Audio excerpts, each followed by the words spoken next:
All right, morning, guys. Three big questions for today on a Friday. We're hoping to get a good, strong close out to the week. It's been a very good week, best week since November. We had two big days earlier in the week. The job numbers that came out today, not good. Let's start with Canada. We lost 213,000 full-time jobs in January. More importantly, the unemployment rose to 9.4%. This is due to the lockdowns. We had predicted a drop of 40,000 jobs. And remember, we lost 50,000 jobs in December. So the lockdowns are hurting the economy clearly for unemployment. The expected rate was 8.8. We're up to 9.4% here for the Canadian jobless job numbers. So it's worse. It's worse than it's been since the pandemic, but nowhere near as bad as it was March, April, May last year. Let's take a look at the U.S. job numbers. The U.S. job numbers came in, again, slightly worse than expected. They added 49,000 jobs versus 50,000 expected. So they added jobs in the U.S.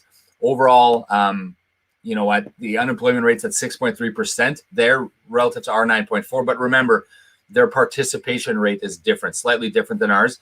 But they're adding jobs, we're losing jobs. Overall, I think the market with respect to the U.S. is going to be ho-hum about that, I imagine. Stocks making headlines today. Let's start with Peloton. Peloton, they double their consensus estimates. They reported earnings of 18 cents per share.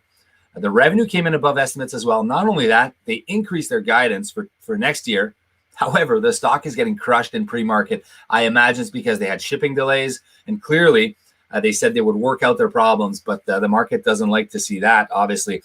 These growth stocks, I mean, if they don't hit home runs with their earnings, we see that, you know, these stocks actually fall. Other stock I'm looking at is Ford. Ford recorded quarterly profit of 34 cents per share. Analysts were expecting 7 cents loss. The automaker said an ongoing worldwide semiconductor shortage is cutting into profit and production.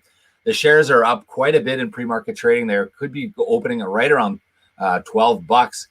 Other than that, there's still a few stocks that are in the short squeeze that continue to make headlines. Today, it's announced that there's likely to be some easing of some trading with respect to GME and some of the other meme stocks from the Wall Street bettors. There's also an article that came out front page of CNBC today that's saying that it might not only have been retail that has been moving the GameStop mania. Very interesting. And, you know, kind of what I thought all along. If you followed me on YouTube, if you followed my last two lives, we talked about that. Let's take a look at the pre-market numbers right now, guys. If we take a look at the Canadian dollar, it's up 14 basis points, trading at 78.11. The Dow futures up 127 points, trading at 31,077. Very good week. This might be the best week since November if we finish off right around here. Gold is up $10. It had a really rough day yesterday, fell below 1,800. It's at 1,803. That's per ounce.